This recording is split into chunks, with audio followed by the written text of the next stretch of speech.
Is mé rud a féidir le eiceil ar bhFeirm. Feictir airmhí, glasraí, toraí, inilrá agus go leor eile. Is Mhicheál agus níomh be muid a fólam faoi Capaill. Is airmhí mór an Capaill a bhfuil muin go róige ada Tá Capaill láidir, scipaí agus thara cliste.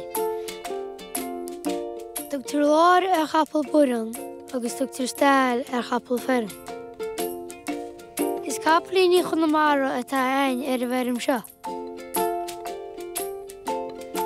Rosad go féidir le seara seaúas héis gáir a chuig ar a síl. Is minic chun an feirmeoirí Capaill ar bhFeirm mar go níchann siad an féir agus na fialaí lug. Úsáidir sála chun na Capaill mar leasún nádúrtha don sé freisin. Cúnaí na Capaill seo san áirí ach táinn siad an na golas a stábla a ru an dhíomhre nó na rion troch aimsir an.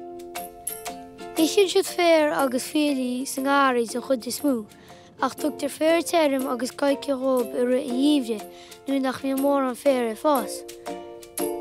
Is beráil ó úlaí, carréid agus cnapan na siúcroch amach. Bhíonn go leor uisce ag teastal ó Capaill, óidir tá 52 lítir uisce in an le.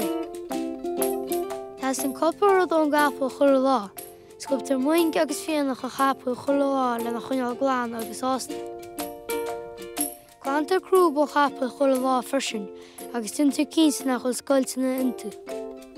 Cahar na stáblaí a glan freisin, go háirí sa níomhre na bhíonn siad in na gola an. Rosad, go an Capaill na gola agus siad na seasa. Well, snáim sniamh, ní chéidir eile, slán go fóideach.